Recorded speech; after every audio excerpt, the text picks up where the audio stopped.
আচ্ছা, এখন আমরা দেখবো ফৌজদারি, সরি, আমরা হচ্ছে সাক্ষ্য আইনের আমরা 53 ধারাটা দেখবো। আমরা 52 শেষ করে 53, ওখানে পুরো দেওয়ানি মামলার ক্ষেত্রে চরিত্র কি, চরিত্র কি প্রাসঙ্গিক না অপ্রাসঙ্গিক? অপ্রাসঙ্গিক।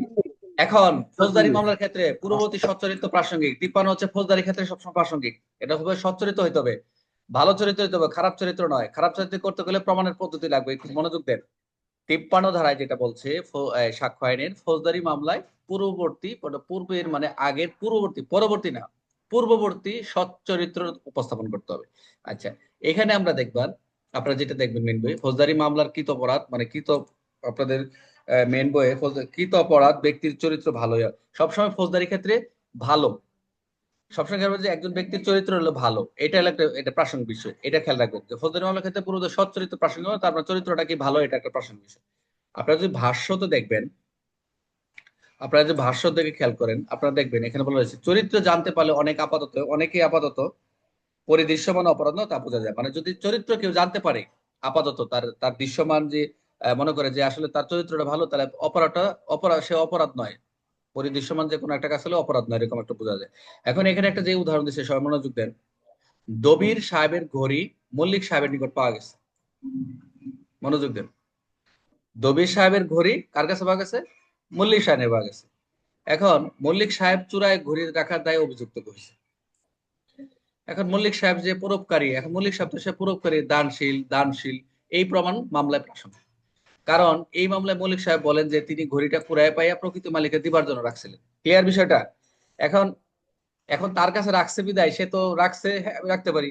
একটা আহ, এই পেনাল কোডে আমরা যখন প্রশ্ন পাবো, রাস্তাতে একটা ঘড়ি পাইছি বা একটা স্বর্ণের বার পাইছি, অথবা ওখানে একটা 10,000 টাকার একটা আপনার পাইছেন মনে করেন, 10,000 টাকার একটা বান্ডিল পাইছেন, ওখানে লেখা আছে রহিম নাম, একটা মোবাইল নাম্বার। অথবা একটা চেক পাইছেন, ওখানে লেখা আছে করিম নাম, ওখানে চেক নাম্বার লেখা আছে সোনালী ব্যাংকের। এখন আপনি কি বলে ওই চেকের ভিতরে লেখা সই টই আছে, আপনি যা উঠাই নিয়ে টাকা নিজে খাই ফেলেন, এটাকে ঠিক? যেহেতু যার ঠিকানা দেওয়া আছে, যাকে যাকে অনুসন্ধান করতে খুঁজতে সহায়ক হবে, পাওয়া যাবে, এটা আপনি ফেরত দেন। আপনার রেখে দিচ্ছেন, ওখানে একেবারেই বোঝা যাচ্ছে এটা কার। এটা যে প্রমাণ করার জন্য কিন্তু বলা আছে যে আপনি থানা এলাকায় কোনো কিছু পাওয়া গেলে আপনি সংশ্লিষ্ট থানায় জমা দিয়ে দেন, এটা হচ্ছে কমন সেন্স, আইনের কথা। কিন্তু তা না করে তো আমরা নিজের আত্মসাৎ ব্যবহার করতে পারবো না। 10,000 টাকা পাইছে, লেখা আছে রহিম না মোবাইল নাম্বার, আপনি ফোন দেন। তো একটা লোকের 10,000 টাকা পাইছে, রহিমের তো টাকাটা হইতে পারে, হতে পারে না? এখন যদি না পাওয়া যায়, তাহলে আপনার থানায় দেন অথবা মসজিদে আপনি মনে করেন দান দিয়ে দেন, যে মসজিদে দিয়ে দেন যে 1 লাখ টাকা পাইছে, একটু অ্যানাউন্স করেন এই এলাকায় কারো টাকা হারাইছে কিনা, যদি মাথা পুতি থাকে। কিন্তু এই যে সে কিন্তু ঘড়িটা কুড়ায় পাওয়ার প্রকৃত মালিককে দেওয়ার জন্য সে রাখছিল, এখন আবার পুলিশ গেছে যা বলতেছে আপনি রাখছেন, কিন্তু আপনি মনে করেন ওই বাসা থেকে চুরি করে নিয়েছেন, আসলে কি তাই? কিন্তু আসলে সে কিন্তু পরোপকারী, দানশীল, এই যে বিষয়গুলো ফৌজদারি মামলার ক্ষেত্রে যে পূর্ববর্তী সচ্চরিত্রে প্রাসঙ্গিক হবে। এখন চরিত্র প্রমাণ এই দু একটা দিয়ে প্রমাণ হয় না, চরিত্র দিয়ে কিন্তু আসলে দুই একটা ঘটনার প্রমাণ হয় না। অতিশয় ঘৃণিত দুর্বৃত্ত একবার একটা মহৎ কাজ করিয়া ফেলতে পারে। খুব সুন্দর একটা চমৎকার একটা কথা বলছে। যারা দুর্বৃত্ত, যারা আসামি, যারা হচ্ছে ঘটনা ঘটায় ফেলে, তাদের চরিত্র দিয়ে এই ঘৃণিত দুর্বৃত্ত একবার তারা কিন্তু মহৎ কাজ তারাও করতে পারে। তারাও কি নামাজও পড়ে না, মসজিদে যায় না, নামাজ পড়ে না, মসজিদ নামাজ পড়ে তো মোবাইল মারে, জুতা মারে, তাই কি? ওটা তো একটা মহৎ কাজ, নামাজও পড়লো জুতা চুরি করলো, চুরি হইলো নামাজ হইলো, একসাথে দুইটা কাজ হয়ে গেলো, নাকি? এখন ওই ঘটনা ধরিয়ে নেওয়া যায় না যে ওই ব্যক্তির চরিত্র মহৎ।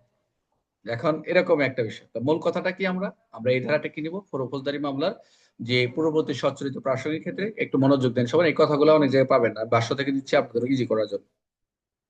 বলা রয়েছে ফৌজদারি মামলায় অভিযুক্তের ভালো চরিত্র প্রমাণ করা যায়। ফৌজদারি মামলা কিন্তু ভালো চরিত্রের প্রমাণ করা যাবে, দেওয়ানের ক্ষেত্রে নয়, দেওয়ানের ক্ষেত্রে তো ইউজই করতে পারবেন না। অভিযুক্তের যে অভিযুক্ত তার ভালো চরিত্র প্রমাণ করা যায় কৃতপরাধ তার অভিযোগ সত্যতা বোঝাতে। যে সে বলতে পারে যে, একজন আসামি বলতে পারে যে আমি ভালো, বলতে পারে, এটা আর খন্ডাবো পরে, আমরা একটু এদিকে আমরা আগে এটা বুঝে নিই। উদাহরণ কিরকম, কেউ জুতা চুরি করার অভিযোগে অভিযুক্ত হয়, তার পরিচয়টা বলেন যে সে স্বভাবত দানশীল, এটা আমরা আবার আসছে প্রভাব করি। এটি প্রমাণ হতে পারে যে ইচ্ছাকৃত ভাবে চুরি করেনি, এটা বরং অন্য উদ্দেশ্য হতে পারে। যেমন ধরুন মৌলিক সাহেবের ঘড়ি পেয়েছিলেন প্রকৃত মালিককে দেওয়ার জন্য, তার পূর্ব পরিচিত প্রমাণ পরোপকারী দানশীল ব্যাখ্যা সমর্থন করে। এগুলো আমরা একটু ব্যাখ্যা দেখি। এটা কি, আমরা আরেকটা দেখলাম যে এই যে ঘটনাটা, এই একটি ঘটনা দ্বারা চরিত্র প্রমাণ করা যায় না, আমরা দেখ বললাম। তারপর হচ্ছে খুব খারাপ কোনো ব্যক্তি একবার মহৎ কাজ করলে অনেক ভালো কাজ চরিত্রে ধরে নেওয়া যায় না, এটা একটা বিষয়। চরিত্র প্রমাণ সবসময় মূল মামলার সাথে সম্পর্কিত হইতে হবে। চরিত্রটা অবশ্যই প্রমাণ করার জন্য সবসময় খেয়াল রাখবেন এটা মূল মামলার সম্পর্কিত হইতে হবে। অর্থাৎ চরিত্রের অভিযুক্তের কার্যকলাপ বোঝা সংশ্লিষ্ট করার জন্য প্রাসঙ্গিক। ফৌজদারি মামলা শুধুমাত্র পজিটিভ চরিত্র প্রমাণ হিসেবে গ্রহণ করা হয়। সবসময় খেয়াল রাখবেন, ফৌজদারি মামলা সবসময় খেয়াল রাখবেন যে তার পজিটিভিটি কিটা কি, নেগেটিভিটি কোনো কিছু নেওয়া হয় না। যেমন সততা, দানশীল, পরোপকারিতা, এটা আপনাদের দেখায়। এক কথা হচ্ছে ফৌজদারি মামলা যে কৃতপরাধ ব্যক্তির যে চরিত্র ভালো, যে অভিযুক্ত তার যে চরিত্র ভালো, এটা একটা প্রাসঙ্গিক বিষয়। এটা খেয়াল রাখবেন 53 মাথায়। তার মানে এটা কি বোঝালো? সংক্ষিপ্ত আমরা নেই, অভিযুক্ত চরিত্রের যে পূর্ব ইতিহাস, তার অবৈধ অপরাধের কাজের সম্ভাবনা কম বা তার উদ্দেশ্য বোঝায়। অপ্রাসঙ্গিক কোনো একক ভালো কাজের কারণে পুরো চরিত্রকে ভালো ধরে নেওয়া, মানে সে কোনো একটা ভালো কাজ করে ফেলে বোঝানো যায় সে ভালো। আচ্ছা, আমরা দুইটা আরো উদাহরণ দেখি।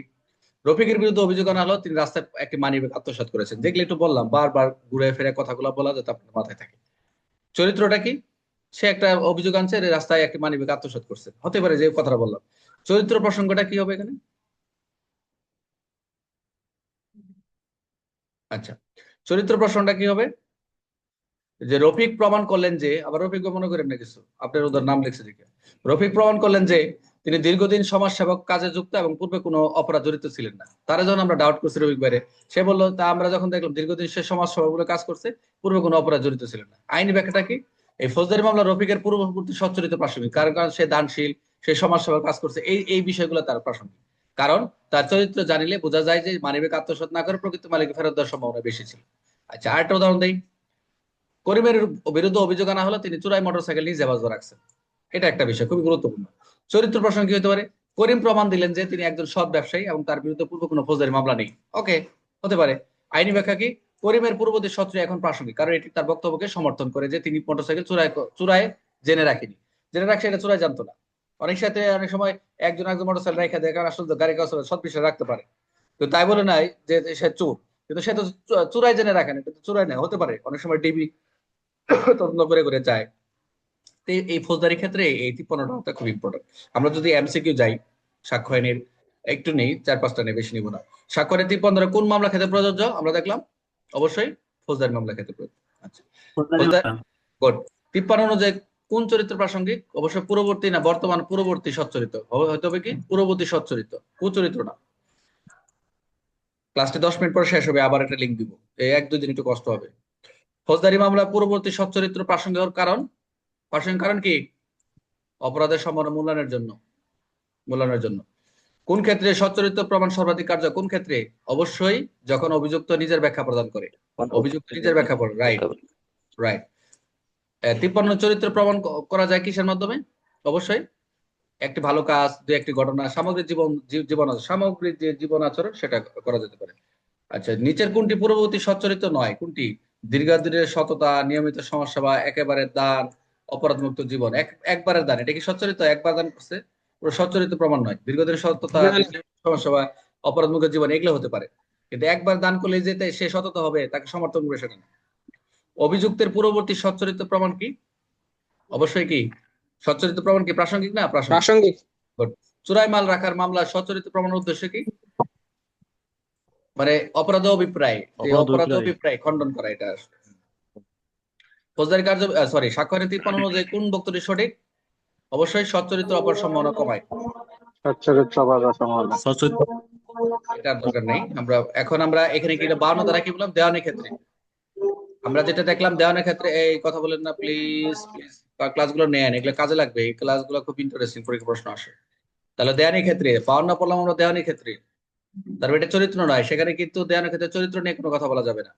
দেওয়ানি, এই যে হচ্ছে দেওয়ানির ক্ষেত্রে 52, আর 53 ফৌজদারি পূর্ববর্তী সচ্চরিত্র। হ্যাঁ, দেওয়ানি 52 কিন্তু চরিত্র নিয়ে কথা বলা যাবে না, বাট আপনি যে বিষয় বিচার সেই বিষয় বিচার এটা নিয়ে কথা বলেন।